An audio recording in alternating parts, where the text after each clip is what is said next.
All right, in the interest of time, we'll go ahead and get started. This will be session 8 of the Focus 2030 Comprehensive Plan update. It's on our housing element.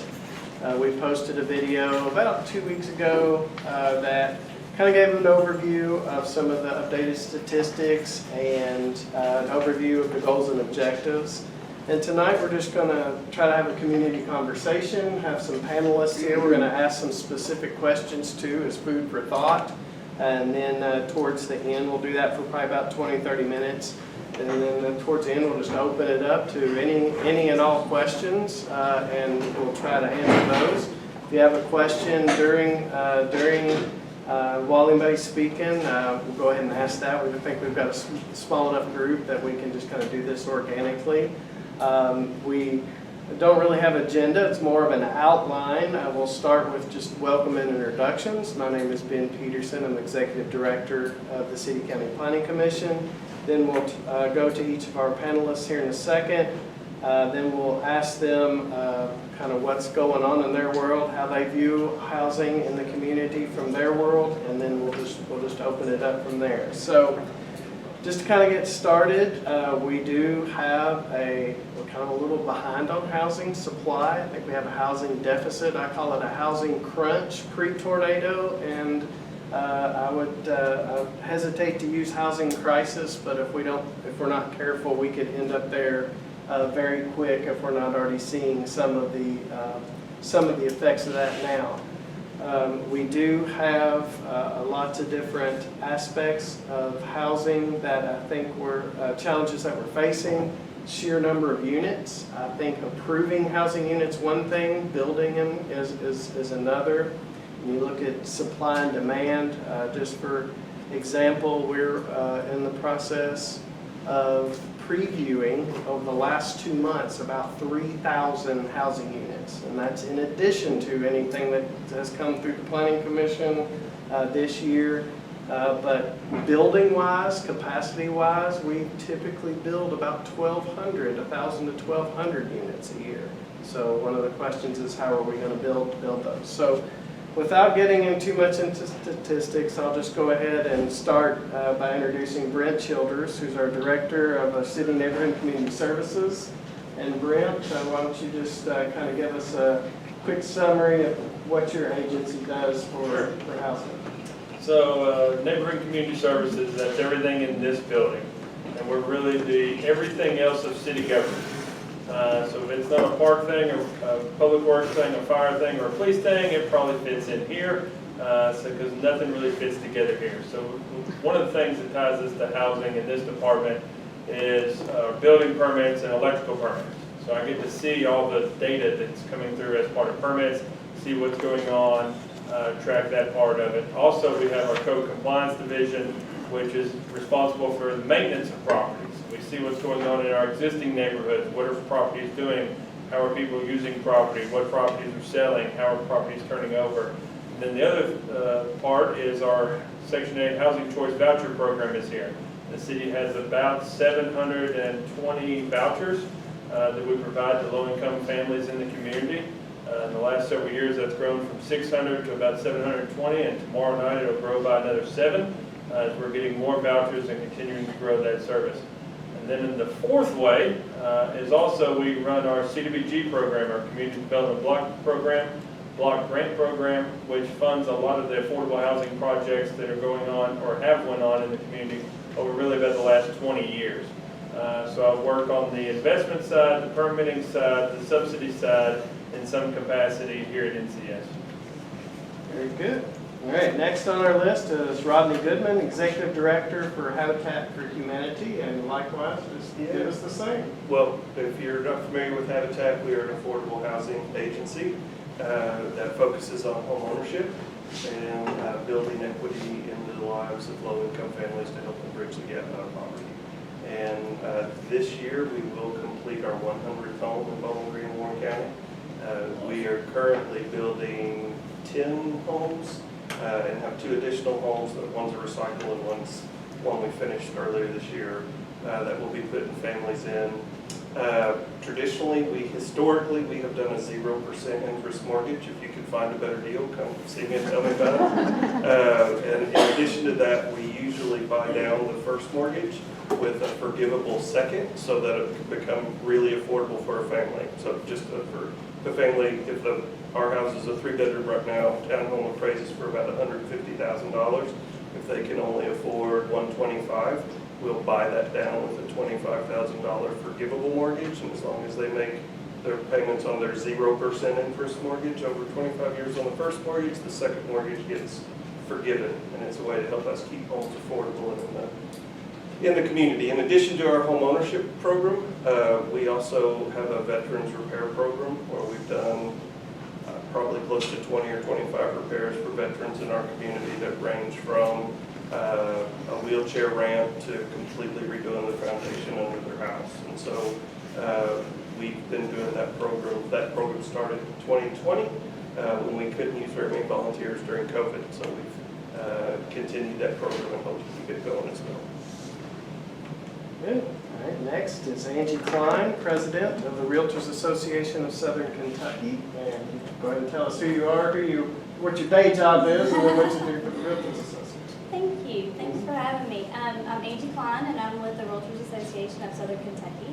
I am a realtor, and so by day I do sell homes for people that need to sell their home. I help people to purchase homes, but as the Realtors Association, we are for home ownership. That is what we stand for, and that is what we advocate for. We collect data. We have an MLS, which is our multiple listing system. With anybody that lists their home with a realtor, all of their data goes into our system, and we completely have accurate data that comes back to you guys to help to spit that data out and to see where we are. I mean, are we ahead of the game? Are we behind the game? Kind of how that trend is going. And we also advocate very strongly for home ownership rights to protect home ownership. We work with our legislators in order to make that happen. Very good. And last but not least is Gabe Weaver. He's the first Vice President of the Builders Association of South Central Kentucky. And likewise, tell us what you do. I'm with the Builders Association of South Central Kentucky, and that represents Allen, Barron, Edmondson, Simpson, and Warren County. And what we try to do, we're a local association that, if you want to expand it out, it goes on to the state level and then on to the national level. So we're trying to help make sure that the homes get built here are of good sound quality. So if you need a good contractor, a reputable contractor, we try to help maintain integrity, quality, and items like that. So look forward to the discussion of that. So what we tried to do is put together kind of the array here of the proposal for subdivisions or multifamily apartments. So plan it, build it, regulate it, and then help those who maybe can't do it on their own. So try to get that a broad spectrum here. So just moving along kind of with our outline here. Mr. Childers, why don't you start if you've got any additional comments, kind of existing projects, maybe some of the things that you're thinking about, upcoming projects that you've got going on in the realm of housing. Yeah, so right now, probably talked about the 10 houses. That was a partnership several years ago where the city paid for the infrastructure for that development to occur, and now the houses are being built. So that's an example of where the city works through a nonprofit, generally a nonprofit. We do not build houses. That's not our role. Our role is to fund things. So right now we're working with Hotel Lane for 2 transitional housing units in Census Block Groups 1033 and 1034, which is Old Morgantown Road and Morgantown Road. So that was a need that was identified several years ago. We're also working with Live the Dream, which is another local development organization, for 9 new construction duplexes, rentals, for some CDBG, CV money, CARES money that we got. Also finishing up, I think, 4 rehabs in the 1033, 1034 over in that old Morgantown Road area. So one of the big things we do is fund projects, but it's whenever we have funding. And so that's generally what slows us down more than anything is on the funding side. We get money every year from HUD to do this sort of thing, but we dole it out in big tranches. One of the things you might have heard kind of coming up on the radar is we acquired 3 properties downtown. The 139 State Street, 140 State Street, and 533 East 2nd State Street. 140 State Street is the Southern Queen. So the city bought those 3 properties from the family with the goal of preserving those. First of all, I want to make sure everybody understands that. We want to preserve that property, preserve that story, but also how do we repurpose those? And I feel like affordable housing is the right repurpose of some of those properties. So now I'm trying to stabilize those. We've got a structural engineer down there last week. We've got some property cleanup going on, but I'm going to be looking for a partner to come in and take those properties, rehab those properties, operate those properties, and own those properties. We're not trying to own property as we do this development. So really a lot of the things on housing, that's on the affordable housing side. On the market rate side, the other thing that we do is the housing study. Several of you I know about that, but if you don't, it's on our website. You go to the search bar and search housing, about the 8th and 9th link. Bowen National Research in 2018, is that right, Ben, you remember? 2019, it seems like everything changed after 2019. I can't remember what happened, but it's like the whole world just changed, and something happened in 2020. Somebody had to remind me of what that was. Anyways, they came in and really looked at the housing market of Bowling Green, Warren County as a whole. We did it as part of our CDBG consolidated plan, but what we wanted to look at it as much more than that, and what are the needs overall in our housing market? Not just on the affordable housing side, but not just in the city, because the market is greater than just the city limits. It's the entire county. You could argue it's the whole region. And so we're looking at bringing them back again this probably winter as we roll into 2023, which is weird to say, to do another analysis of our housing market and what are the future demands of housing in this community. And this is a tool not just for us, not just for planning, but it's for everybody. And we pushed it out to the community so that the builders and the realtors and the lenders and everybody knew these are the market projections for housing in Bowling Green, Warren County. These are the needs, these are the gaps. And yes, it identified gaps based on affordability, but it also identified gaps based on price points above the affordability. And we saw projects come online to meet those gaps and meet those opportunities that we didn't think were probably possible in the market whenever that was first proposed. But we also know that we need more affordable housing. And so we continue to try to grow our voucher program. That's one of our main tools. You heard me say a while ago, just a few years ago, we were at 606. Now we're going to be pushing up to 737. That's another 130 families that are receiving assistance through this organization to pay that monthly bill so that they can stay in stable housing. And so if we can grow that number up to another 50, 20, those are things that we're trying to do because that helps stabilize some of our lowest income families in this community. Very good. Mr. Goodman? Well, I think I already told you, but I'll tell you again. Now, the project Brent was talking about is a 44-home development we partnered with them on. And we started it, I don't know, back in 2012, something like that. And we've done that with no debt with the help of the city. And it's going to put about, when we're finished, it'll put close to $100,000 back into the tax base, become a tax-paying property again here in the community. We thought it would take us about 6 to 7 years to finish that out. That was kind of our plan in doing that. But we're building 10 houses. We have 15 houses complete, 10 houses under construction. We're planning to start 10 more foundations this fall. So we hope in the next 18 months to be finished there and be looking for another project. So, and it is something that is definitely needed in our community. One of the things we see when it comes to housing, and the reason we do our work, is because it does offer stability to the family, to have a place that they can call home and a place that they can live. I'll give you 2 quick examples because I like to tell stories. So we, let's see which ones do I want to pick. So we have a family that I met. They got their house long before I came here. They were a family of, let's see, there's a family of 7 and the mother-in-law. came over with them, and they were Vietnamese refugees and moved here. They lived in a one-bedroom mobile home out in the county for a while altogether, and then they ended up at the housing authority where they got some help that they needed. And then their dad wrote us a letter where he said he wanted two things for his kids. He wanted them to have a house they could call their own, and he wanted them to have a good education. All four of his kids graduated from Bowling Green High School with honors, graduated from Western with honors. One is a engineer, one's a nurse, one's in marketing, but the poverty is over for them.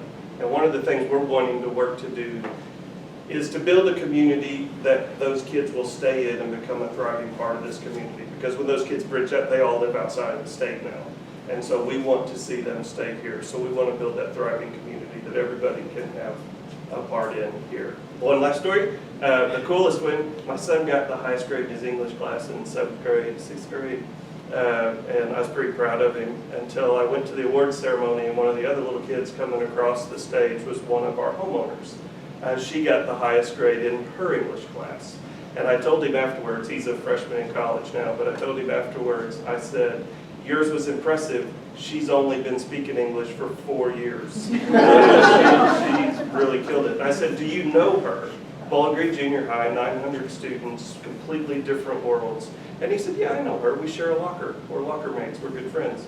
And that, to me, is having someone who can assimilate into the community, and neither of them knew about their housing situation or their financial situation, but they were assimilating into the community. That's an important part of what housing does for folks. Mrs. Cline? So at the Realtors Association, as I said, we are for home ownership. And as you had said, home ownership, it creates stability. And we work with our legislators. Our biggest focus is to work with legislators to protect homeowner rights. We advocate for, lately, incentives basically for home builders to build more homes and to be able to have affordable housing. Affordable housing has become a keyword that, well, frankly, people can't really, there's no definition for that, because affordable housing for you might be something different as affordable housing for someone else. And as realtors, that's very tricky. And so we just work very closely at the local, the state, and even at the national level to advocate for that. We work very hard to get into our community and to build a sense of community, because we feel that realtors are the backbone of the community. And the more that we can immerse ourselves and be a part of that, we think that the community is more stable. And so you have to think about what kind of community do you really want to build for the future. And through home ownership, the way that most people build wealth, that is their only one way that they can build wealth, is by owning a home. It gives them a huge sense of self-worth.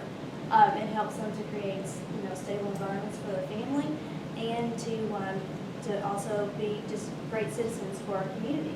And that basically is where we come as the Realtors Association. Some of the tricky parts here is our market stats. Even though we are still low inventory, last year in August we had 311 units that were active listings, and we just finished August, and we have 306 this time. So we're trending down just a little bit. People are staying put. They're not really wanting to let go. Inflation is definitely affecting, the buying and selling of homes.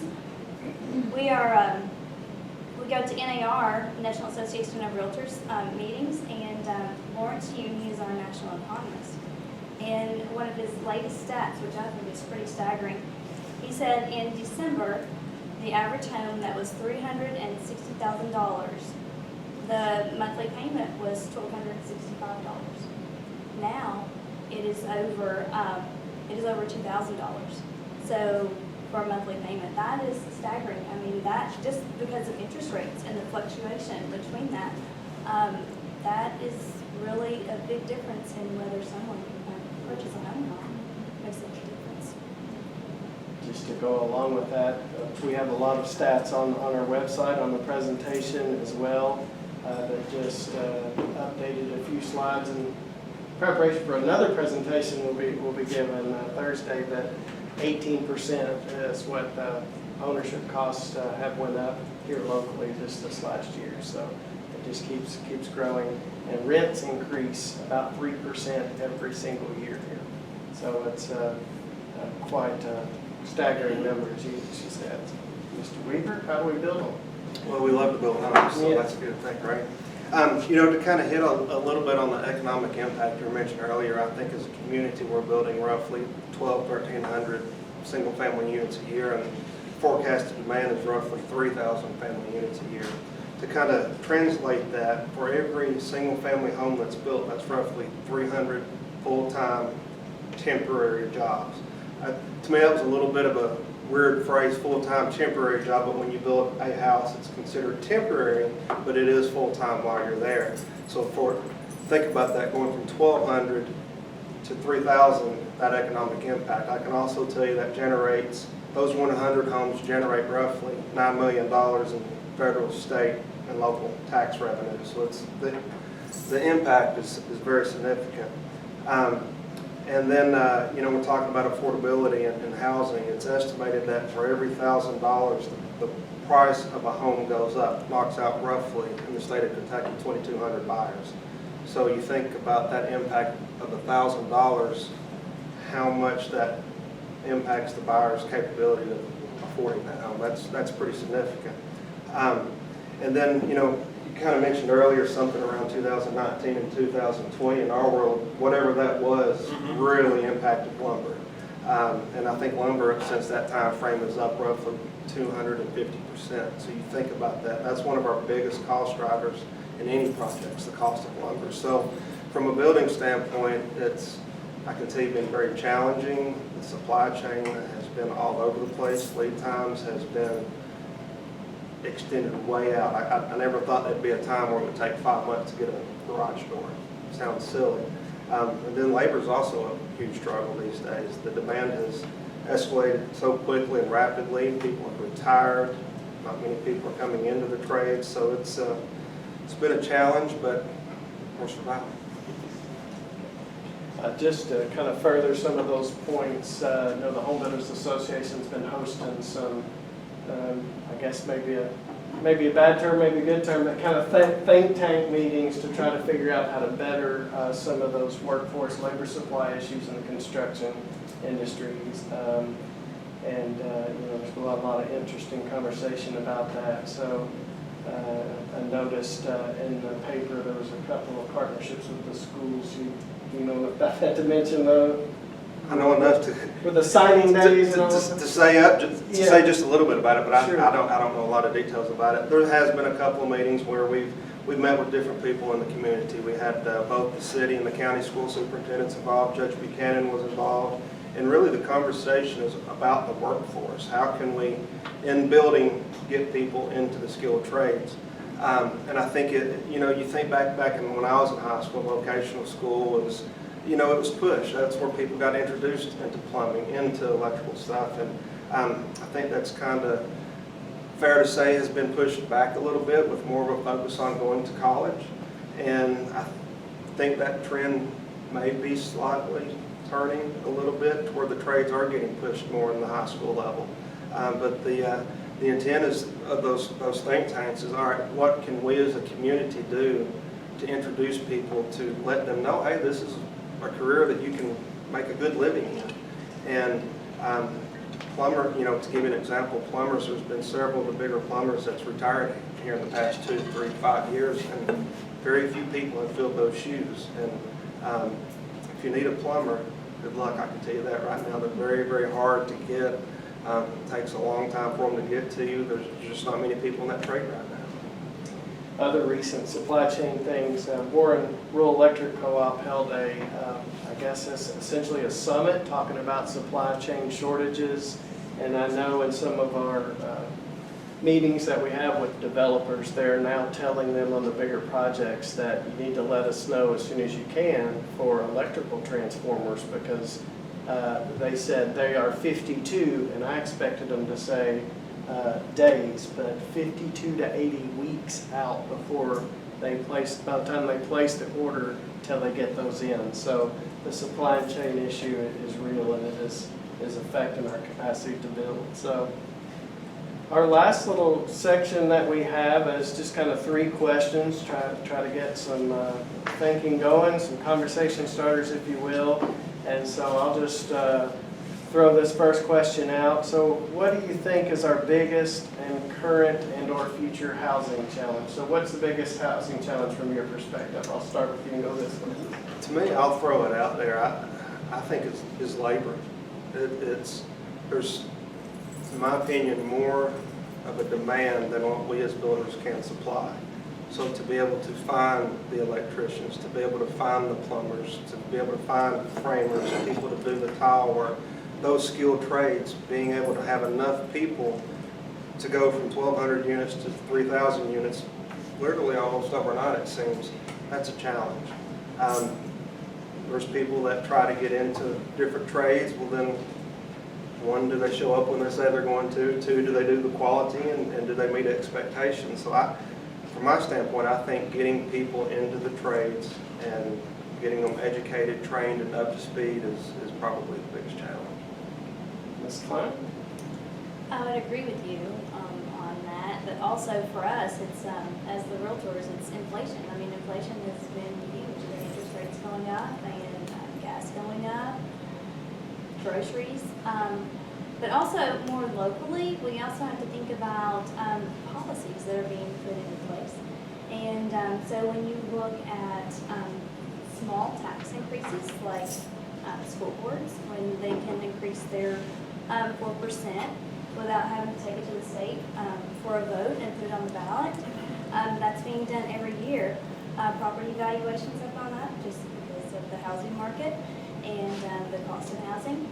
So when you look at those things, I mean, for us, it's driving the force. And a lot of people don't realize that it's just the little bitty things that increase every year that seem to make some of the biggest differences outside of the workforce and the supplies. I've thought about this one a lot. I don't know if I have one. There are a lot of them. One, it's a math problem. At the end of the day, and affordable housing is a math issue. Affordable housing is considered to be 30% of someone's gross monthly income. And so if a family is making $30,000 a year gross, it probably means that they're netting $24,000 a month, or $2,000 a month, $24,000 a year. And to qualify for a loan, you can't be at more than 43% debt to income. And so if you've got a car payment, that means your house payment can be $400, $500, $600. Anybody have one of those that has a mortgage in the last 6? Some of our homeowners do, but there's not very many of those exist. And so there's some way we have to, the cost of housing and the increase of household income, the cost of housing is way outpacing the cost of household income, and it's simply becoming a math problem that folks can't afford to get into a home. And I can tell you other problems, but I'll stop there. Why don't y'all just take all the easy ones and make it last down here?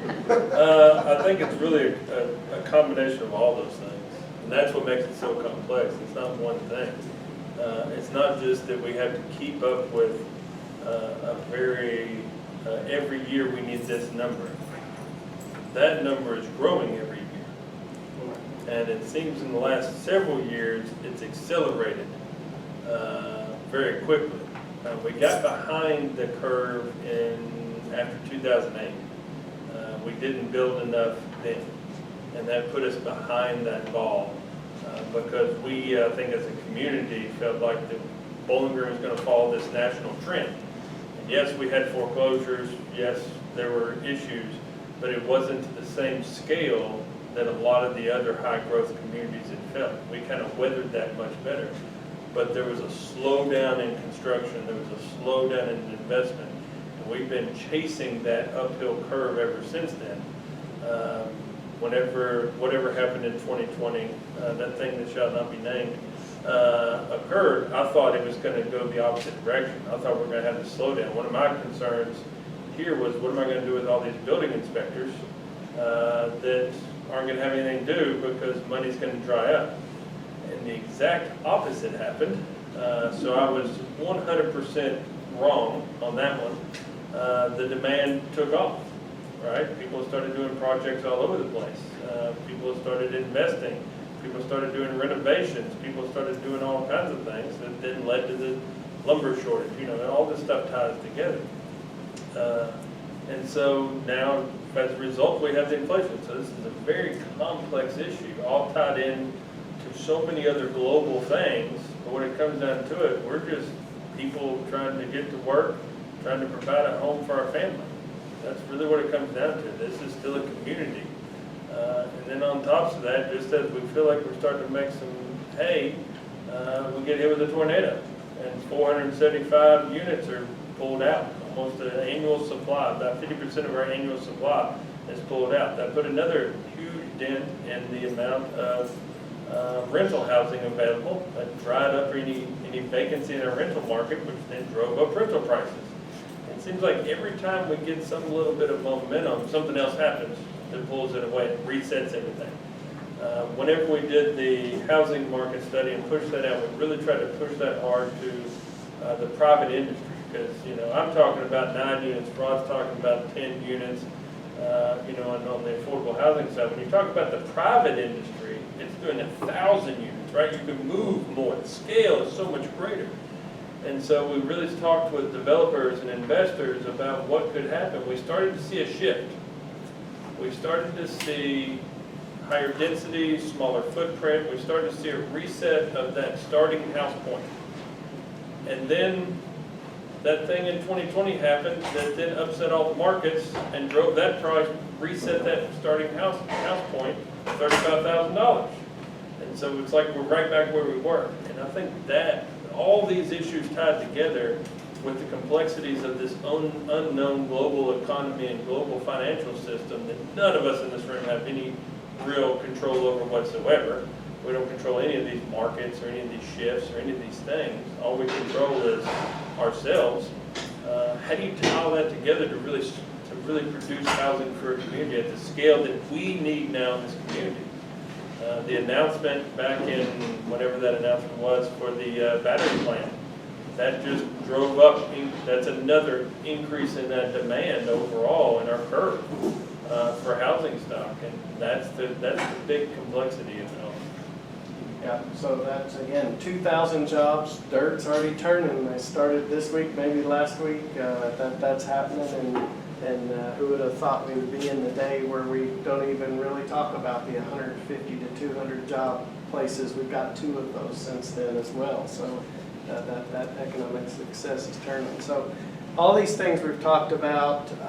I'll also mention land use, and I know that's on a lot of people's mind, is how do we build them? Where do we get the number? But where do we put them? That's always the big thing. We're always, the 2 biggest things, 2 or 3 biggest things that we always deal with at the Planning Commission is density. Everybody talks about smart growth and building where we have the infrastructure and building density where there are, which typically means where there are existing homes, which then makes it controversial. So it's controversial on both ends. So we've got those issues, and then loss of farmland, I think, is another big topic that's been in the news a lot lately. The rate we rezone and grow right now, we're losing about 400 acres of farmland a year. It seems like it would be higher, but many of those aren't farm. And then the farming in general has changed too, but we'll talk more about those, some of that when we get to the future land use section next month, but I'm sure we'll have some questions on that here in a little bit. But where to put the housing is always, and in what form is that housing, is always some of the most controversial topics we see. Our next question, what is the biggest barrier to increasing our housing supply and our affordable housing supply? I think Start with me again. start with you. You touched on it a bit ago, probably. I think it's kind of like what he said a minute ago. It's an extremely difficult math equation. You know, if inflation were to slow down, obviously that's going to lower the cost of the home. If we can increase the labor force, well, that's going to help us build them quicker. The quicker we build them, the cheaper more affordable they will become. If you follow. Cheaper but more affordable. Supply and demand. Yeah, and that was going to be the next thing I said, the supply, demand, some of the issues that we've had on lead times and things like that.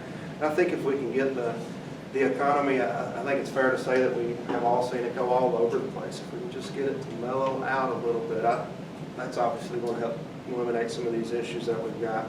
The workforce, that's another item. The more our local community grows, the more people are going to need to help work to maintain the community, more jobs, which means more housing again.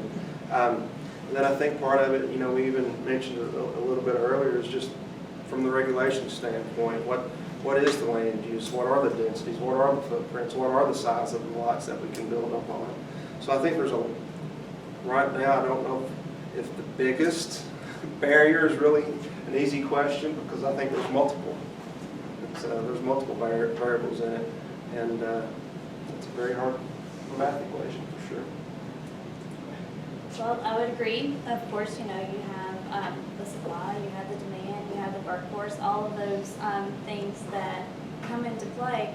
But again, from the Realtors Association, coming from an advocacy portion of that, we feel like that and we lobby a lot with our officials to create incentives for homeowners, and so that they can have some kind of tax credits to be able to, to count off for being a homeowner. I mean, mortgage interest deduction is always on the chopping block, and so we're always advocating for that so that does not go away.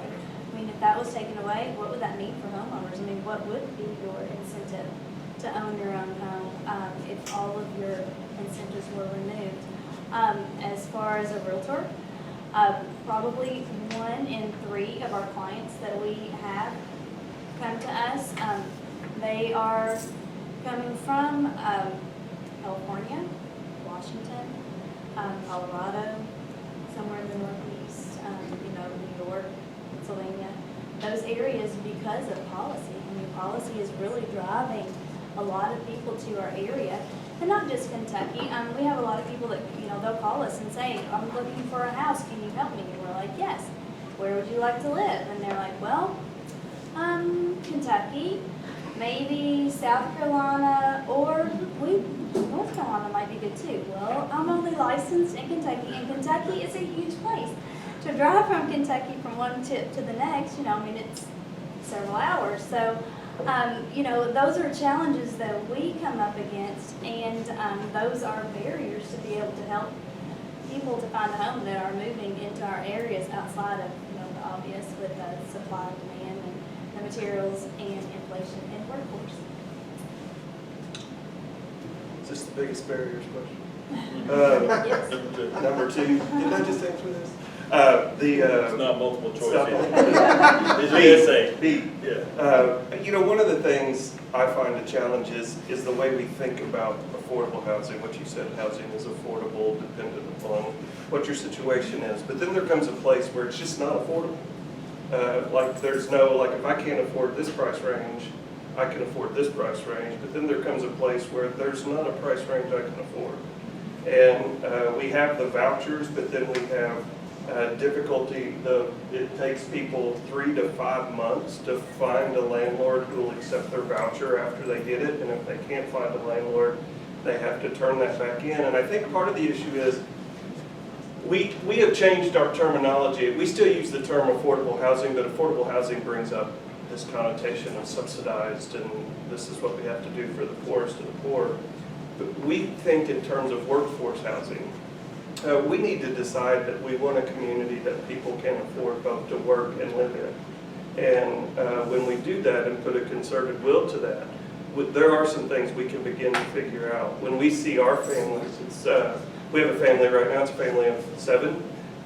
He works 72 hours a week and then comes out and puts in 8 to 12 hours of sweat equity every week helping us to build his home. These are hard-working families who are the backbone of our economy. And one of the issues we're going to run into, and I think is an issue here, is we do have these jobs coming in, and we do have, this is going to become an economic development issue if people can't both afford to live and work here. And so coming up with some solutions for that are going to have to be, you're talking creative. We're building townhomes. I don't like building townhomes. Building townhomes is a pain in the butt. It's a lot of extra work. But we do that because we can put 5 townhomes in higher density than where we could put 2 single-family houses there. So we can help 5 families instead of 2. And it's one of the ways we found to cut that cost back for us. And so we're going to have to get really creative in the way we think about doing this. But we're pretty creative people. I think we do it. All right, so last again. Yeah, you like that? Yeah. So I can make up a new answer. Yeah. So I'll talk more on the affordable side. Really the biggest barrier I see is scale.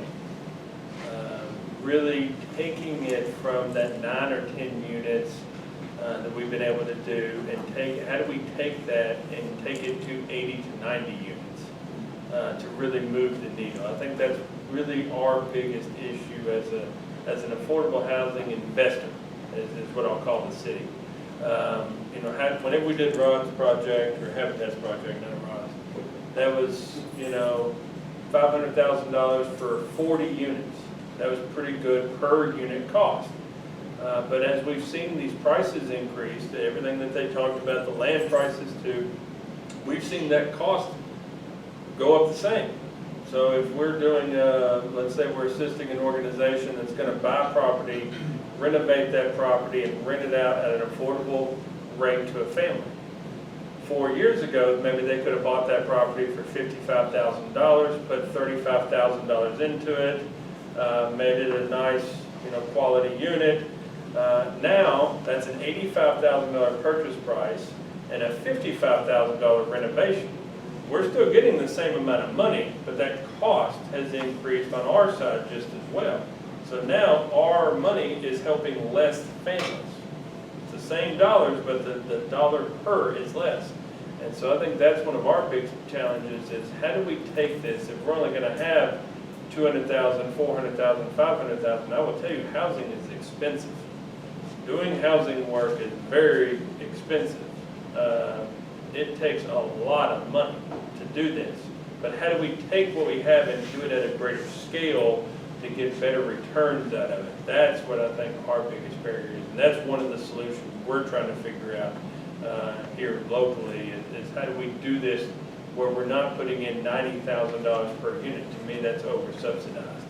That's too much of an investment. We should get a better return out of that. We know, we're the balancer of the math problem, right? That's what our money is used for. But Rod talked about it, Gabe talked about it. It's a math problem.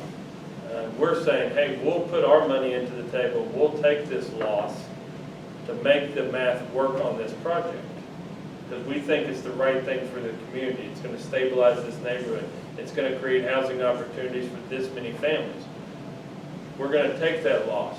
We're going to take the federal government's money and put that into it and take that loss. Let me get that straight. But how do we do that so we can get more out of that same dollar? That's probably our biggest challenge.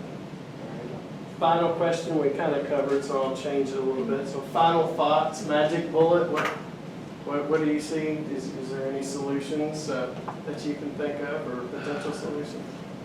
To keep all the costs down, there is no magic bullet. The people have an expectation, the market has an expectation of what a house should be, and that has changed dramatically. If you go back to 50 years ago, what that first-time homeowner house looked like versus the first-time homeowner house now, that's a different house. It's a different way of construction. It's a different amenity level. It's a different everything. That house is not the same as it was 50 years ago. And so there is no magic bullet to just make that work. And I remember we were sitting around in one of these meetings, and I'm not going to say who it was, but there was somebody that had been in construction for a long time. And he said, I remember whenever we were sitting around saying $35 a square foot is too expensive. There's no way anybody can afford this. So, it's the math problem that has never solved itself. It just doesn't work in right. There is, once you hit a certain point, there is no market there. There is no opportunity there at an unaffordable level, no matter what. And so that there isn't one. It's going to take a combination of things. Just where are we at, 200, 250 a square foot? I'll let Gabe answer that. Yes, you can push 200 pretty easily. So maybe on some of the more affordable side, maybe 150 a square foot, pushing to 200, and obviously we can go higher than that. So I would love to be able to purchase a 35 square foot. That's all day. They can purchase the ground at $35 a square foot. I would just say, we're gonna have to do some things differently. I mean, like, I think there's some public-private partnerships that could happen that help bring some of the money that we have access to through the program. You'll know when Brent has money. I'm standing at his door knocking. I've become real popular. Yeah. A lot of friends. Yeah, a lot of friends. But if we could find a way to bring that money to the public sector to help incentivize some more, to reduce their cost in development and to help include some more affordable housing units. And then again, creativity. We are looking at everything. We have been to South Bend, Indiana to talk to a guy about some construction techniques that help reduce the cost of construction for us. We are looking at every possible scenario to figure out how we can do this and not just get the price down, but build a good, solid house that people can afford to live in. It's something else that's very important to us, is having a good energy efficient home that's affordable to live in after you begin the purchase process. So it's going to take some creativity and some willpower. We're going to have to want to do it. It's not going to happen on its own. Well, all of these factors drive our force. You know, we don't make up the prices of the housing, the market does. And I mean, just as far as from August last year to this year, I mean, housing prices are up 20.6%. I mean, that's astronomical. And it's nothing that realtors are doing, it's just the market and what the market is doing. You know, you have all kinds of people, as I mentioned earlier, from, you know, California and Colorado that can sell their house for pennies on the dollar, you know, or sell their house for millions of dollars and come here for pennies on the dollar and live like kings. And that has really kind of changed a lot of the face of what we are dealing with outside of the normal, you know, cost of supplies and the workforce and all of those things that go into developing subdivisions. I mean, like, to develop a subdivision is astronomical, and I know policy has a lot that drives that as well. So we just sell them and help people purchase them. The market drives itself, unfortunately. Thoughts? I'll oversimplify it, sound like a politician. How about that? Work together. You know, there's a lot of regulations. We've talked about footprints, densities, and things like that. We've talked about private, public sectors coming together. We've talked about workforce development. We talked about going into the schools and helping, you know, promote kids into the trades. And it's all good conversation, and I think really that's the only way to overcome it, is everybody as a community come together and work together. Sounds very easy. Yeah, very, very simple. We'll get right at it. So that kind of concludes our little, I guess if you want to call it but our discussion portion, and we're ready to open it up to any questions. Before we do, I'll just mention that we have one more of these sessions. We plan on it being here in this room again. It'll be Monday, October 17th, and that'll be on our future land use chapter. We'll don't know exactly what we're doing with that just yet, but we probably will talk about some recommended changes and how all of these other chapters come together and point at future land use. So I just wanted to mention that again. Be future land use Monday, October 17th at 5:30 here in this same room. So with that, we'll just open it up to questions, discussions, thoughts, anything you all want to ask. We got a good group here to answer questions. I knew Tom would kick us off. Go for it, Tom. So how many houses right now do we need to meet the supply? What's the difference between the number of houses we have and the number of houses we need? Yeah. So our best estimate, and we don't, it's kind of one of those deals where you don't know till after the year's over and you tally the numbers, but we think we are somewhere in the realm of 1,200 to 1,500 housing units. That's apartments and single family that we need. Now, some years, obviously, we might build 2,000 apartment units if it's a big, so averaging that out is the way we look at it. So we think we're somewhere in the 1,200 to 1,500 range that we have the capacity to build after the tornado, and anticipating Envision opening its doors within year and a half, 2 years. We anticipate our demand to be close to 3,000 housing units a year is what we need to average. So maybe half of what we think we'll need. And that would be to stabilize that market to where we have enough, that supply and demand model would kind of equal out. The likelihood of getting there, is pretty low. Now, if you look at the affordable housing side, then that gap is much bigger percentage-wise.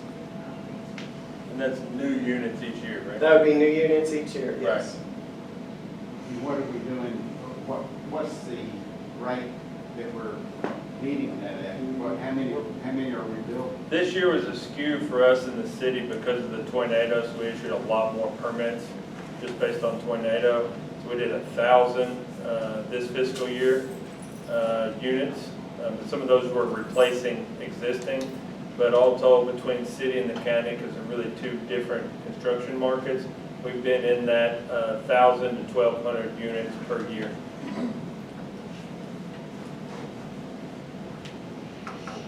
Could you define what the average household income corresponds with affordable housing? I believe I have that here. It was in our presentation.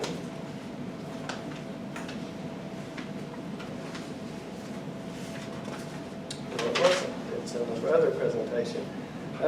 So our median, give me just a second. It's around 75,000. Are you looking for HUD's number? Go for it. Yeah, I think the median household income for Bowling Green's around $75,000. And that's not, and when it comes to affordable housing, HUD's numbers are, there's a whole little, goes by family size and the percentage of income, so it adjusts. But if, like I said earlier, if a family's making $2,000 a month, or what would 30% of that be? $600? And so $600 would be the affordable rent at $2,000 a month. You'd need to have $4,000 a month to be able to afford $1,200, which we heard was about our average house payment 2 years ago. Right. And so, yeah, but it fluctuates based on household size. But I just looked those numbers up today. I'm not really smart. Somebody else asked me about it. I looked them up. Glad you did. Yeah. Yes. Well, my take from this whole hearing, all of you, and your presentations are excellent, I really appreciate it. I'm just a retired citizen. Is the bottom line is inflation, and of course supply chain problems. It has to do with labor and people not being paid enough and not wanting to do these jobs. That income is just not keeping pace. So I'd say we need to really get on that and raise the minimum income, I think, in Kentucky. So, I mean, there's just no way out of this solution because inflation is not going to stop. It's going to slow down, but there's always inflation. And the housing prices have just skyrocketed. I live on Magnolia, and I bought my house like 35 years ago for $65,000.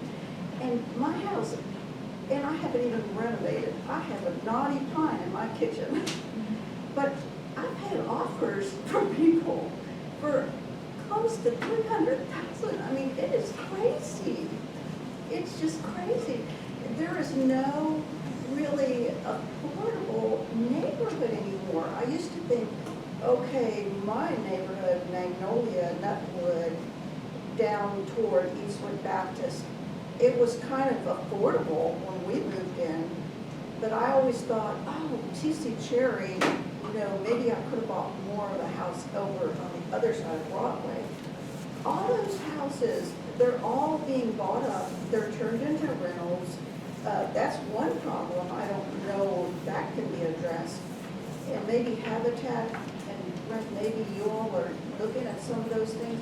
I mean, there's so many options around, and then a lot of realtors, I think, buy them and flip them. There's so many, we buy houses signs all over the city, and they're being flipped and renovated, and I understand the cost of renovating. How much profit are these people making, you know, to flip a house like that and renovate it? I mean, those questions, I don't know. It's just crazy here. That's just my observation. All right, you go I for know, it. so- Yeah, there's a lot in there. So let me unpackage that just a little bit. You talked about the rental, you're right. The rental growth in this community, especially in the city, has really taken off in the last 20 years. There's a lot of factors for that. We've seen more of our established neighborhoods transition in the last 15 years. Magnolia, Nutwood would be one of those.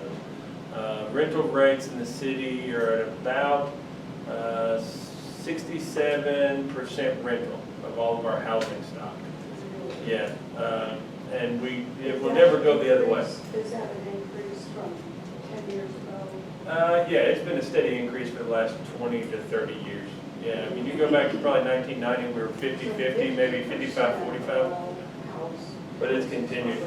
And you can't, overall in the city, there was maybe 2 years ago, we finally built more we had the highest record of single-family permits, new construction than we had. We built like 351.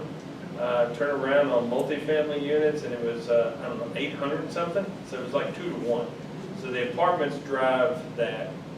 The other number that we don't really have a way to track is the existing turn from ownership to rentals.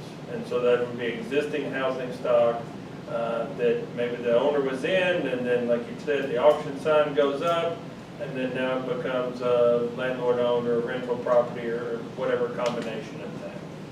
That's what we've seen transition over the last several years at a higher rate. And it's really specific to, really it's not specific to any neighborhood. We saw it across the entire tornado spectrum. When you think about where the tornado came through, that we did it by zone, so we knew what the percentage was in every area.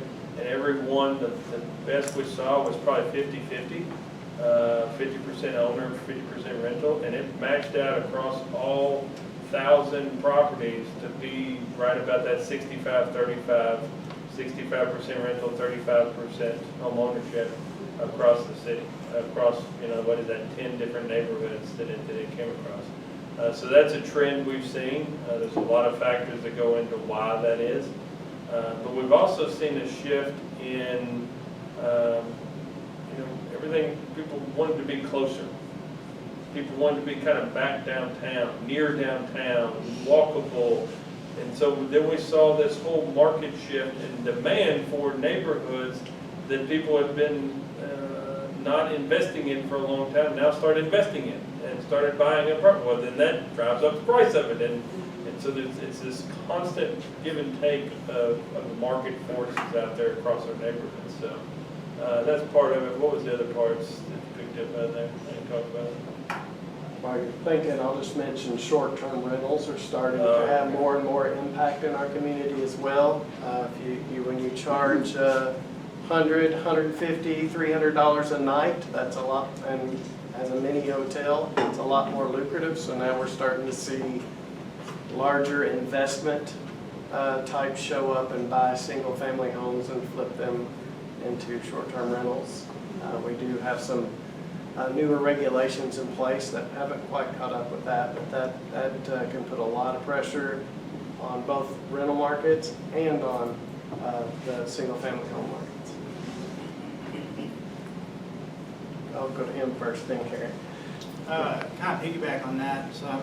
speaking kind of on behalf of Delafield community and West End of Bowling Green, do you think, so affordability and access to, when you look at the amount of people that are waiting on Section 8 to find an affordable apartment, it's one issue, and then you have home ownership being another issue. Do you think that our city or community would support having some sort of policy of ordinance where new construction on apartments had to be regulated, where a certain percentage of that, say 10% of those apartments being built, had to be affordable? So if you had the new apartments down here at Chestnut and 7th, 2 of those apartments could have been affordable and provide access. It's not a quick solution for right now, but that could help alleviate that in the future. As well as when it comes to home ownership, we know that people who own the homes are the backbone of the neighborhood. And so for Delafield and the West End, we have this quick turnover of investors buying up properties. And so would our community support something that like I don't know if this is even the right words, like an end of life type of thing, but where the neighbors that are invested in that neighborhood are able to find another homeowner to take over their property when they're done, in lieu of a landlord that's going to just try to rent that, pick that up quickly, and to try and continue that pattern of home ownership in that neighborhood to at least maybe put a dent in that increase of rental rates. Does that make sense? Mm-hmm. So part one, I would be surprised if this community enacted a regulatory requirement for a percentage of affordable housing. Just we're living and working in this community for a number of years. I would be surprised if that happened. If you don't mind, I'll just add a quick comment to that. So what we've studied that a lot. Inclusionary zoning is your buzzword there for the planning term. And you can Google that and find all kinds of information on it. But what ends up happening is you drive housing costs up because the developers, unless it's subsidized by the government, that difference in that market rate and that whatever affordable rent you're going to charge, the developers have to pass that on to all of the rest of the units in that development. So everybody else pays the higher rent to subsidize the others, to subsidize those units. So that's one aspect. Not saying that that's necessarily a bad thing. It's just one of the things that we routinely see. The other thing that's been studied is that, again, you got to start somewhere, but that's so few units, it doesn't make that much of a difference, but at least it makes a difference to those two, So we have to keep discussing those things, but I believe Brent's correct in the discussions we've had. There's just not the support to do that. Now, part 2 was on the Delafield. Just overall, that investor purchase. transference of property. I think if an organization wanted to lead and do that outreach, I think we'd be fine with it as a community. I think the community would be fine with that. If that was a regulatory requirement, then I don't see that being the same thing. But if the community wanted to identify, hey, these 10 homeowners need to have this discussion about what are they going to do with this property that they've had for a number of years as their time is starting to end, then they might be so invested in that neighborhood to have that desire to work with a partner organization to identify a potential homeowner that could come in there and take that place. I could see something like that, at least stabilizing as many as you could identify in that area. I'm no attorney, but I play one on TV. I'm sure there's one. I'm sure there's one in this room that could have it, but I believe the homeowner could put a restriction on their deed that they could do that in person. Habitat has affordability procedures we put in our deeds and in our restrictions that help maintain, because we don't want to build a house 5 years later, it'll be a rental. It's happened, but that's not what we want to do. And so we try to put protections in there to keep that from happening. I will tell you that I heard you speak to the fact that there are signs everywhere that says we buy and sell houses, and to talking about what you're talking about, homeowners over in that part of town that investors are coming in and flipping those houses. So as realtors, one of the pieces of legislation that we are trying to focus on for this next year is on the wholesaling aspect.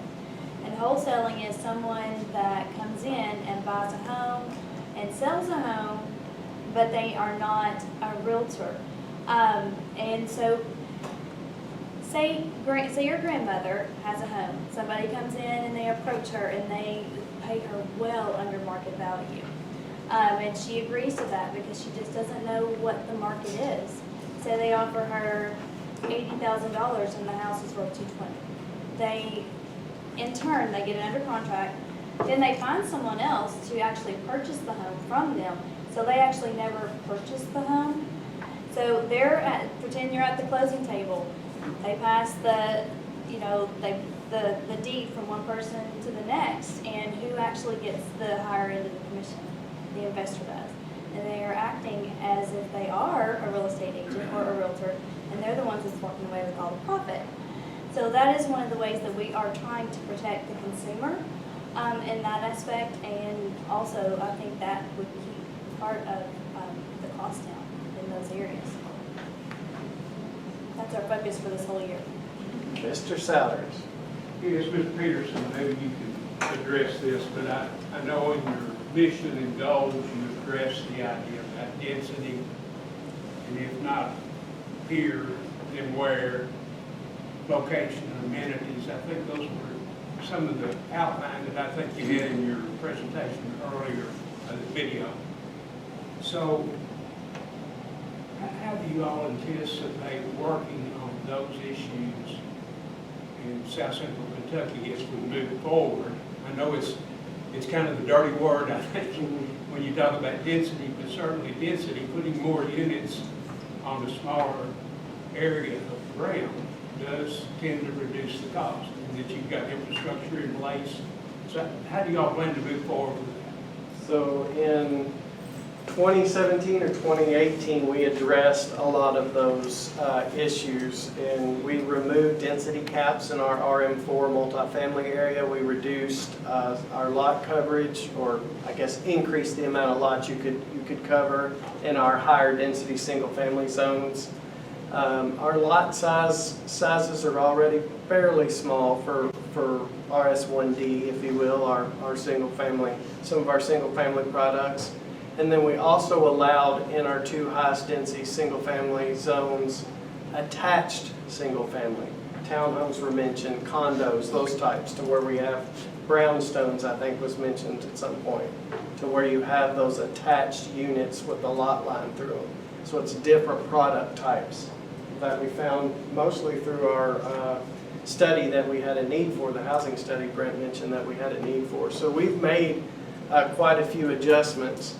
The density equation to the average citizen, I don't know how to answer that question, because you'll have on one hand talk about smart growth and we need to build where there's infrastructure. Well, we have sewer in a whole lot of areas of Warren County, and a lot of areas are semi-developed and some are kind of skipped over and now filling in, but we have a very growth-oriented comprehensive plan, and I think a growth-oriented leadership in the community. And so I think that the plan reflects that. We talk a lot about mixed use, which is also kind of smart. And so anytime we try to add maybe something that might service a neighborhood back on the edge of neighborhoods, maybe you have some apartments and some other attached or detached single family, those are always very controversial. So, I don't, not in my backyard, just thrown out there a lot. But I think it's just, we've got to make sure we're talking, we're taking that public input, we're considering all of those things, and then the decision makers are ultimately the ones that make the decision. But we have tried to increase our densities and where it makes sense and where we have the infrastructure to do so. So we have made some of those adjustments.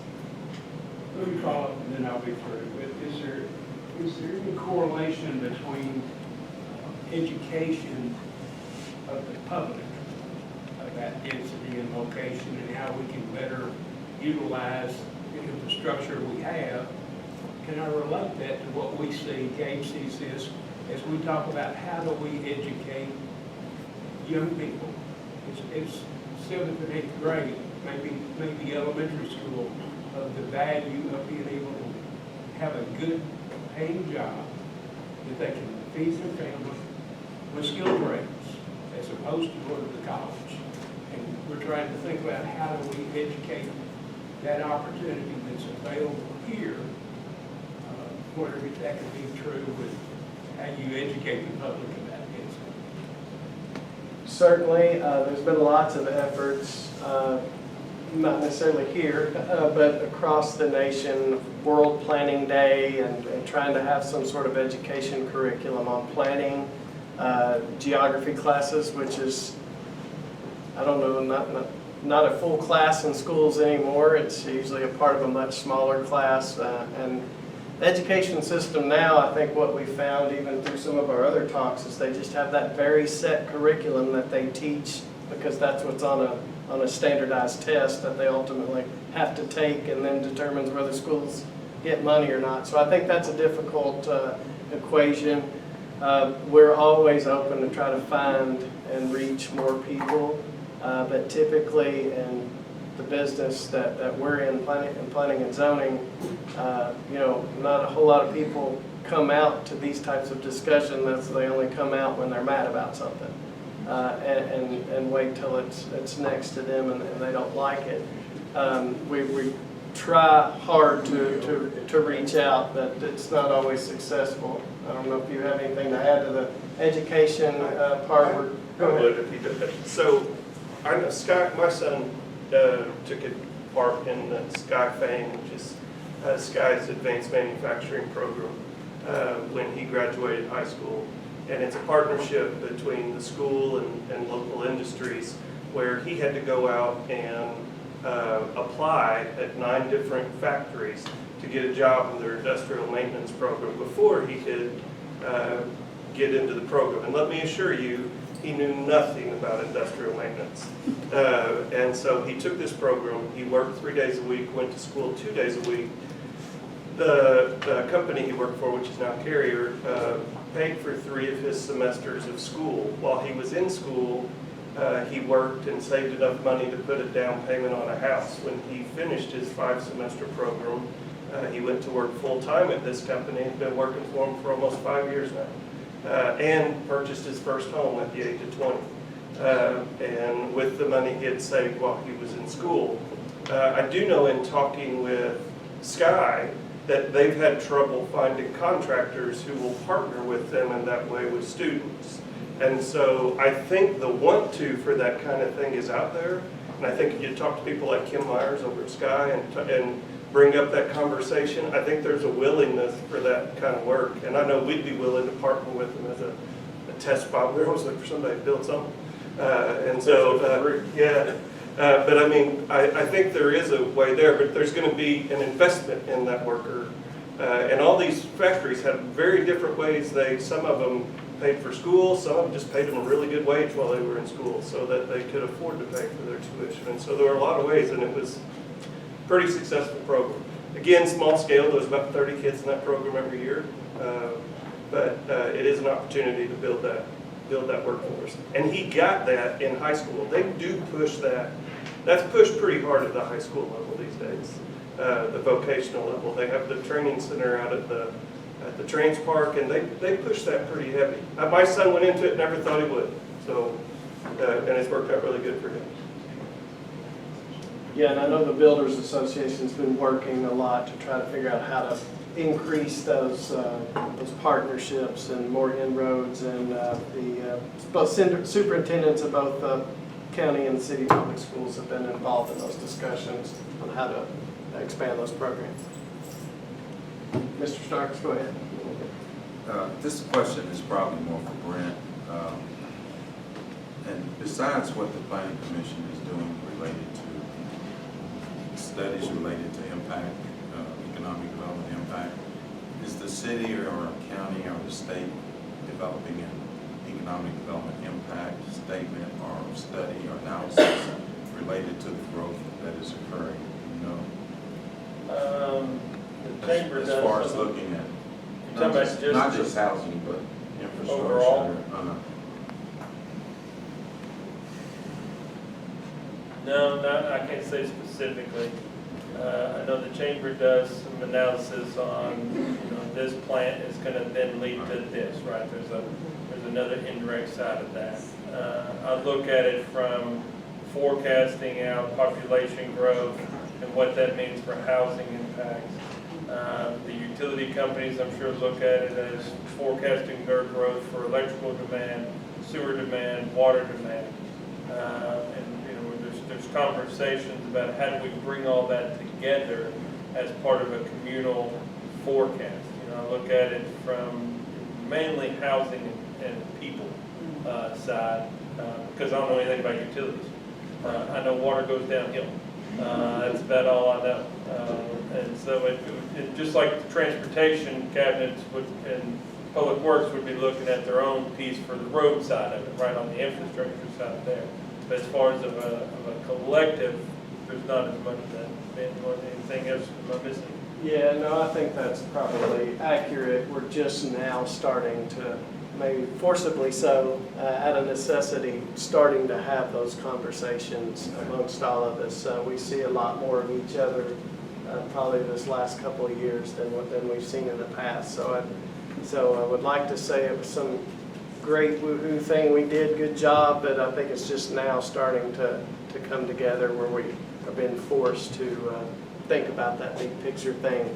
You can't really talk about housing without the transportation costs involved. You can't talk about land use without the effects on the environment, those types of things. So I think those conversations are now starting to happen more so than they did in the past. We'll get you first, and then we'll go to Mr. Morris. Hi, my name is Joyce Tan. I live over in the Delafield area. What bothers me is that it seems to be that the city is doing things over in our area, but we, unbeknown to us, they just do it. Say this to like Maple Square. I understand they're putting buses and things there. We need a supermarket. We'd like to have a place where we could go and eat. There are banks all over town here, but we don't have banks in our area. It just needs to be, as the gentleman said, beautification. It needs to be built up.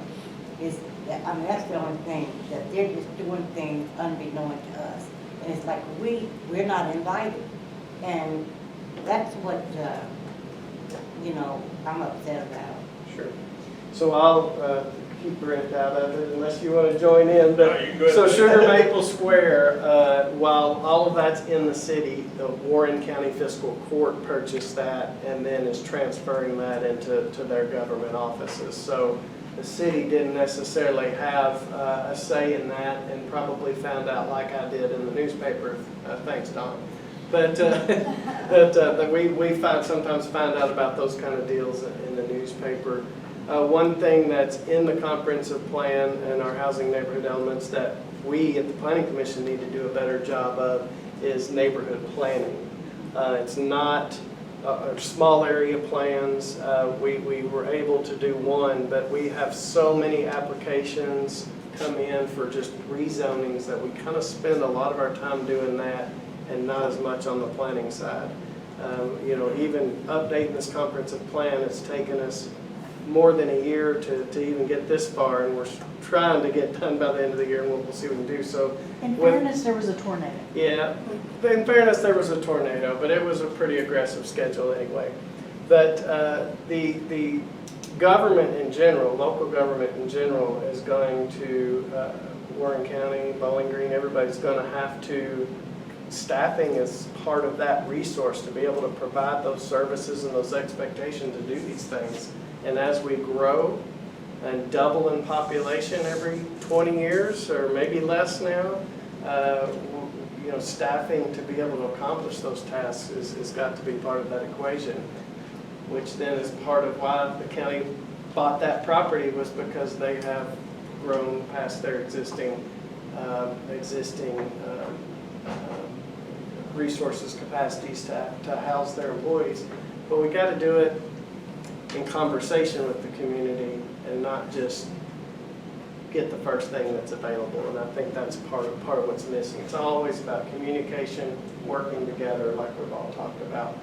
And unfortunately, sometimes things happen to get us upset, but then maybe we can try to see the opportunity in that to do better, and I think that's what we need to make sure we do for things like this. And the sewer smell, I mean, the smell, Sewer, yeah, like, if you wanna live over there and smell that, you know, it's offensive, it really is. And then also, I live on Double Springs, where they have put a truck company across the street from me. I can't sell my house. I can't sell my house. It brings down the value of my house. You have houses on the other corner, I mean, I have to admit, they fixed it up a lot better. But it's just, I don't know, it's just that they put things up and it's like, it doesn't matter to them, to us. You know, it's like we are just nobody. And it's just not fair. agree. Mr. Morris. Yeah, well, so I'm not hearing that things are going to change much as a result of this meeting. And goodness, it's a tough problem, but I think that we need to have more conversations like this. We need to have maybe a task force from the city of Bowling Green or something where we have a diverse group and sit down and say, what are we going to do? And I think it's going to be a bunch of little things. I don't think there's any one big thing we can do, but there are a lot of little things that we can do. And I just hope that this is the beginning of something, not the end of it. Sure, and to that end, I guess what I'll say is the goal of this is in the context of updating our comprehensive plan, and that's always the big picture things, but we need to have conversations about those little things as well, so we can if we find enough solutions to the little problems, then that will help start solving the bigger problems. So I don't disagree with that statement at all. That the comprehensive plan, as you see the goals and objectives, it's very broad reaching, but we want to take this time to try to have some of those conversations as well. Yes, sir. I guess one of my main concerns about my neighborhood is the term mixed use and what criteria is used to justify rezoning a single-family dwelling to an Airbnb. I'm just not understanding that. And one of the reasons was that it was a blighted property.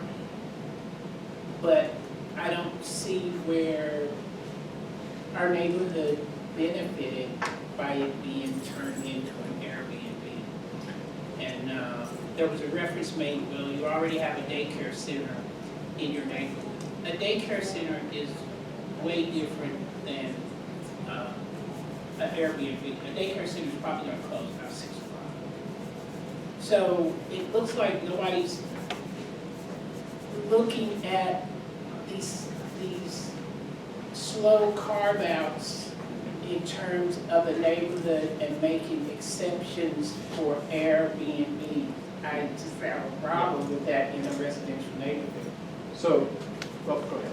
No, and it's just, someone needs to look at it other than justifying it that there's a daycare center or warehouse close by. Most of us have existed with that for years. But when you start putting multifamily dwellings and Airbnbs in particular, I mean, it becomes a transient neighborhood, and it's not benefiting the neighborhood, and it's an established neighborhood. So short-term rentals or Airbnbs are allowed in various forms throughout the entire county. And it does not take a rezoning. The process you're talking about, I remember that case, it was it's called a conditional use permit.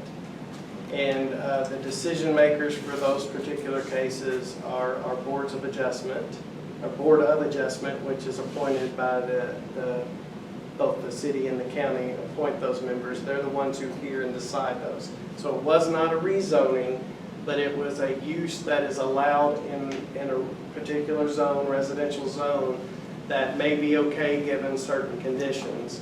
And for that case, the board, I guess, felt differently than you and approved that with the conditions that were presented. But I just read an article, I mean, nobody's figured this out exactly. Our regulations that we have now, we probably put in place last year, maybe probably 2 years ago, and then have started the enforcement process because we had 200 of them in the community. Then we had regulations. So they were, all 200 were illegal before we got regulations. Took us 3 years to come up with those regulations. So those were approved by the city and the county, and so we have those in place now. I could go on all night about those, and we have several cases, and we're having probably about 5 a month for several years now, and a variety of improvements. But multifamily does take rezoning. So for the governing body that approves a conditional use permit, who's looking over their? So because I felt, yeah. the meeting that I went to, Mhm. I felt as if there were a conversation held prior to that. Well, I can It didn't feel right. there was not, as far as I know, and we do have trainings, ethics trainings, to where that does not take place, as far as we know it. You know, I can't manage volunteer boards, but the people there, but when we do train them, that's not supposed to be taking place. No, I'm It is. retired government Yeah. body, so I kind of Yeah. understand the Yeah. conflict of interest there. So that's not happening. So on the Board of Adjustment side, it's KRS Chapter 100. If you want to be bored and read that, but we can give you, we can talk after the meeting, and we can tell you exactly what that is. But essentially, on Board of Adjustment cases, whether it be variance or conditional uses, they can be appealed to the circuit court, and that's the next level. But does that option really serve the person that lives in that neighborhood? Luckily, I don't have to make that decision. Yeah. Because it's the state legislators who put that in place Because I think the to do Board that. of Adjustment Mhm. need to know the neighborhood and not just rubber stamp something just because someone tells you it's a blighted property. I brought it back to life, but I'm gonna turn it into an Airbnb. It really changes the whole ambiance of the neighborhood. And I don't think there are people in place looking at the neighborhood component of it. You know, it's not serving us well for that house to be an Airbnb, and then there's another one down the street. And this may not be the forum for it, but when you're looking at this, you're looking at neighborhoods. There's a reason why it's a neighborhood. Mhm. And I don't think short-term rentals are conducive to that feeling of a neighborhood, especially when you've been there for 40 years. Understand, and so the only thing I can say is the people who appoint those decision makers are your elected officials. Okay. And I have nothing, I can't get tell it, them what to get do, it. I can't tell my board members I what to just do. had to vent that. Yeah, I understand. Well, thank you for It being does a matter. champion for your neighborhood. It really does make a difference. It does matter, and when you're looking at the shortage of housing, that's a house off the market that a family could be. Yep. Yes. You just highlighted one of the main issues on one side for Airbnb. Can I say something? Yes, Karen. Okay, earlier I was going to mention, one, I wanted to thank everybody who is showing up here today and listening and participating in the conversation, because we as community members can't change anything unless we're talking about it. But one of the things, I wrote down 3 words, and the 3 words were incremental, intentional, and innovative. And what you just said highlights something. Incremental can work for good. Incremental can also work for bad. Intentional affects everything. If we're not intentional, if we let willy-nilly all the forces at bay work willy-nilly and aren't intentional about counteracting impacts from the tornado, impacts from growth, impacts from interest rates, or any of those things, if we're not intentional about working for good, things will just work out however they are. And whoever loses in that loses. And I just think by having events like this tonight where people can look at both sides, they can get information that maybe they didn't have before, and you can start weighing what our options are as a community. I think a conversation that has started here tonight as part of the comprehensive plan is something that we all could be having, these similar kinds of conversations with our neighbors, with people we work with in informal ways in the community. That is one way that we educate one another about what are the serious things that we're facing. We can't leave leadership purely up to the electeds. And I work for government. So I have bosses, Brent's my boss. But ultimately, all of us as community members, we have a role to play in having these conversations with other neighbors, with people in the workplace. Incremental, intentional, innovative. And it's going to take everyone pulling their part from the community, having these kinds of discussions, weighing in, taking information and maybe going back. I'm not a builder, but you're a builder. You know, I'm not a realtor, but you are. I don't manage a nonprofit. Rod does. You know, Brent's a big boss here. He handles lots of things.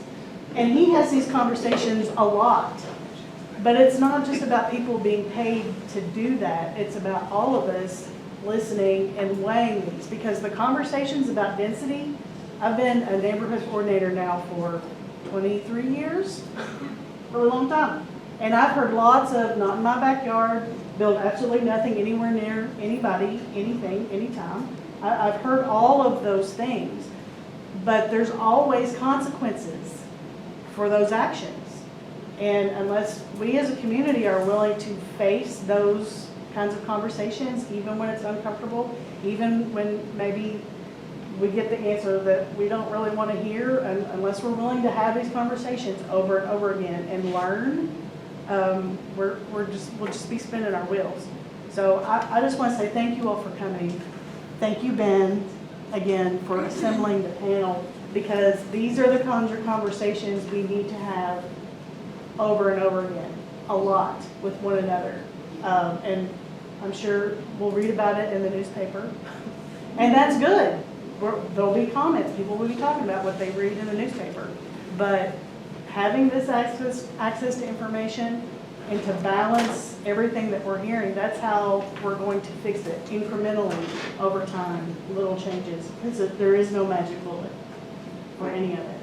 And I don't know anybody on the panel or myself that hasn't showed up to an invited neighborhood meeting either. So if you have a meeting, don't necessarily wait on leaders, or don't necessarily wait on us to organize a meeting. I don't know that if I can't make it, Rachel will be there. If Rachel can't make it, we'll find somebody or work with you to talk. So, Commissioner, you don't have anything anymore? We covered it? Okay. Well, I was just going to ask kind of just a bigger, more future question. I'm always thinking about, the reason why my husband and I, we moved here, raising our kids here. We love Bowling Green. My husband's a pastor. I work in the school, so we're very middle class. And we love raising our kids here, and we love the Bowling Green, and just being a wonderful community place, great to raise kids. But 50% of our kids live in poverty in Bowling Green, and that's not acceptable, right? We are a community that takes care of each other. We love each other. We've shown that through the tornado, everything we've gone through, and so we know for 50% of our kids, this affordable housing issue is affecting the most important years of their life.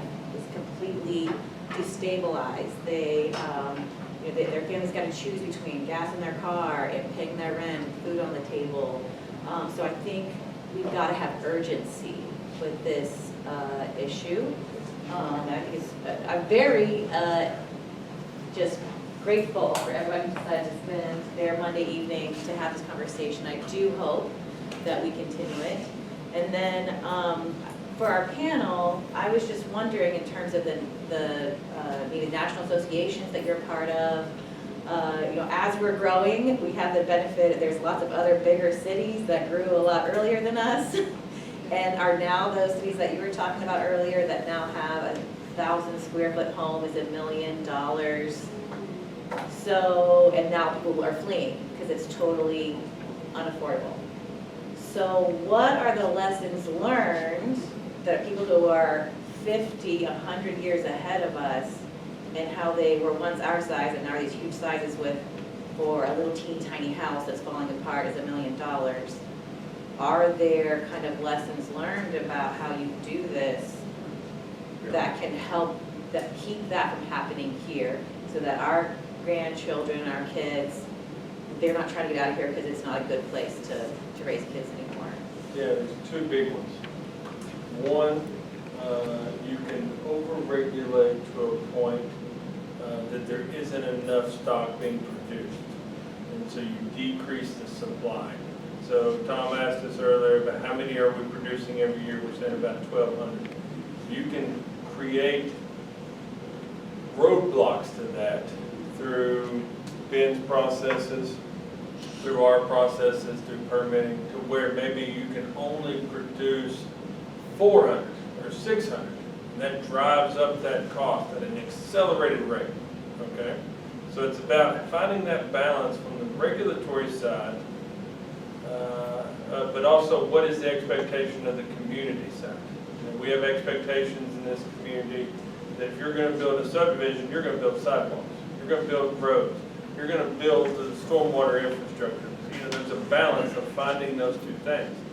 And so it's about maintaining that balance and not over-regulating to restrict so much that you don't increase supply and not so much that you give up all of your community demands so that your supply can take off, but you don't get anything that goes along with it. The other side of it is we are growing, but we are growing at a manageable pace. I want everybody to understand that. I've looked at our population growth, and you can look at the forecast out. It's about 2.5%, 3% a year. That is a manageable pace and a manageable growth. We've been growing at about 2 to 2.5% a year since 1990. And that is very stepwise incremental. And what that allows you to do is keep pace with infrastructure, with school planning, with roads, and all those things. Go look at Murfreesboro, Tennessee in the mid-2000s. They grew 18% from one year to the next year, 12% the next year, 6% the next year, 15% the next year. That is year-over-year growth. So if they had 100,000, the next year they had 118,000. You have about 2.5 people per housing unit. So you do the math on how many housing units do you need from that year to the next year. You can't produce it, right? You just can't produce it. Then what they ran into is we can't treat the water or the sewer fast enough to keep up with it. Those are things that get things really out of line, where you see those prices really skyrocket. Our major forces that we've dealt with in the last little bit have been things that none of us have any control over, right? The inflationary cost, the interest rates, the lumber supplies, shipping air conditioners from China or whatever else it is, right? None of us have this.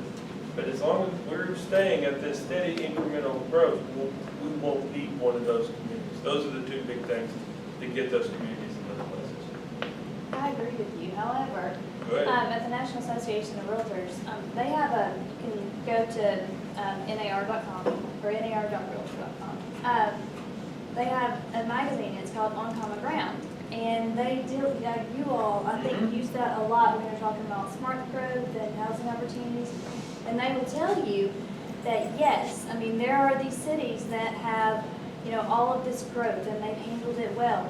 But the key is figuring out exactly what you want your community to be like and work backwards from there. because every community is unique, and we don't want to be like, you know, another community just because they are managing their growth. We have to figure out what makes Bowling Green special and unique, and make sure that we don't let go of that. And I think that's one of the big things that we need to factor into our plan. Go ahead, Ms. Sissel. Well, this piggybacks on what you're saying, that I have two questions really. And the first was, Mr. Childers addressed how the housing has changed in Bowling Green from homeowners to renters. Does anyone have numbers about what's going on in the county? And then, I can remember news articles 15, 20 years ago, how our local leaders were boasting about Bowling Green, Warren County being a community where home ownership was greater than rentals. And so with that change, are we different now from communities, or are we now just like all the other comparable communities?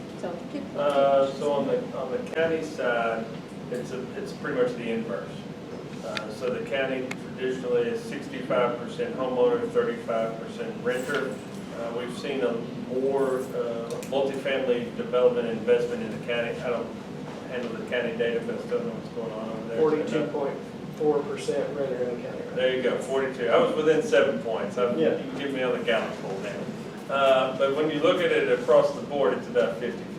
Once you take the increase on the renter side of the city and the increase in the homeownership on the county side, and you put them together in that overall market, it's about 50-50. It's probably a little skewed rental, just because we've seen people change. People don't want to own at the same rate that they used to. Talk to apartment developers, Or can. And their two big growth areas are retirees, and then, you know, the millennials. But we've been talking about millennials so long now they're like 30-something years old, right? They didn't stay 21, okay? They've grown up, they have families now. So they transitioned into home ownership. They were slower at it than the rest of us. But my group was slower than the generation before me. It was slower than the generation before them. All these things have evolved over time. They probably just didn't keep great data. There you go. To support that. There you go. That was the first part of your question. What was the second part of your question? And how do we compare now to maybe other like communities in terms of home? Pretty consistent. White communities for us, to me, are Tuscaloosa, our Cape Girardeau, South, Auburn, Alabama. Those are like communities to me because they have to have a university component, right? That is a major impact. When you got 20,000 college students in your town that are counted as part of your census data, that impacts all the numbers that we talk about here. That impacts our housing market. They have to be regional enough to where sometimes people say, oh, well, look at this community. And they're just a literal suburb of a major metro area. So Tuscaloosa, Auburn are the two. I used to use Murfreesboro, but now they're just a suburb. They've really grown together with Nashville. And we kind of match right up with that. I know there's a lot of effort to infill Bowling Green, and I know there's a lot of money being invested to go into the south of the county. What about the north of the county? That's something that's possible. Yep. And that's where most of the building permits are, so is in the county. So why don't we, that's something we can do. So We went with density, why don't we go with where it's even cheaper to begin with? So historically, and I might look to our realtor to kind of back me up here a little bit, or disagree, which is fine too. I think historically, school districts played a huge role into that perception. I don't believe it to be reality, but perception is you had to be in either South Warren District or Greenwood District, and that's where most people were looking. I think now as we start to get the people from all over the country move here, they got the money, they don't know that local dynamic, and so you're starting to see more of that. So I think I mentioned earlier we had about 2,000 units that we previewed that hasn't been to the Planning Commission, hasn't been. About half of that is in the north part of the county. And vision will change that landscape forever. So we're starting to see some of that shift or some of that interest shift, not the actual construction yet, but I think we'll see some more of that interest shift north for a number of reasons. The market's a lot higher in the south than it is in the north. So I think you'll start to see more of that happen. The other problem, now when I say north, I'm talking I-65 corridor north and not necessarily the northern part of the county, because you got a lot of rocks and ravines and no sewer, and I think I've heard proposals from some, it's like, well, let's just build a road through the actual compass north of the county and just build up there, but you're probably not going to get sewer up there, and it's going to be extremely expensive, which increases transportation costs, increase housing costs. So the economy of scale is kind of along those sewer lines. And if anybody's interested, you can look up the sewer lines, but it's essentially Glasgow Road to Smiths Grove and then north into Smiths Grove. So I think we'll start seeing more interest through that area along that Louisville Road corridor, but it'll take time because we have some national builders, developers starting to move in, but it's still largely driven by our local developers who have always done the same thing and made a lot of money doing the same thing for a number of years. So it's kind of that mindset and that shift has got to happen as well. And I think the housing study really is starting to help that as well as just general conversations like we're having now. So there's a lot of factors. We're at an hour and 45 minutes. I don't want to hold anybody here. You can obviously leave anytime you want to, but we'll stay and answer questions, or I won't speak for them, but we'll stay and answer questions as long as you got them. Anybody got anything else? I'll say something else. Sure. What about promoting mother-in-law suites, or getting the laws changed to where you don't have to be a relative to build a cottage house into your home? If you've heard a little bit about the controversy of Airbnbs and short-term rentals tonight, let's have that conversation and see what happens. It's 10 times more controversial. We had one. The people that are moving in here, they're used to it. Right, but the people who have lived here for 30 years in certain neighborhoods aren't. We tried to change that for the Dutwood Magnolia as part of kind of that small area plan. It was really a neighborhood analysis, I won't call it a plan, and it was stomped into the ground. I'll just say that. It was not looked upon favorably because it was viewed as rental changing the character of a single-family neighborhood, allowing multifamily by somebody not related living there. You can have a mother-in-law suite in all parts of the county, but it has to be somebody related. Why isn't that promoted more? Because Eric told me today that we don't do commercials. There's 200. Yeah. Well, someone could write a newspaper report on it that let the community know. There's Don. You write a letter to an editor. I mean, I can't do everybody's job for either.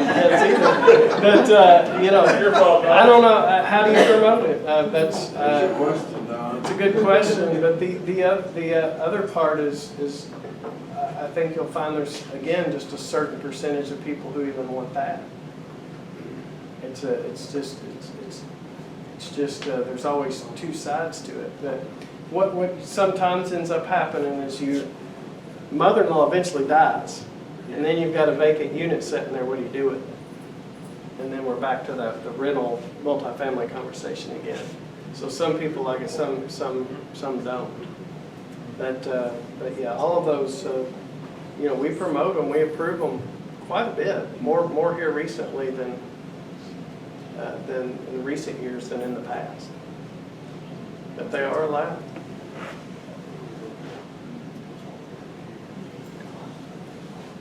Any other comments or questions? Everybody's getting hungry. Yep. All right. Well, thank you all for coming.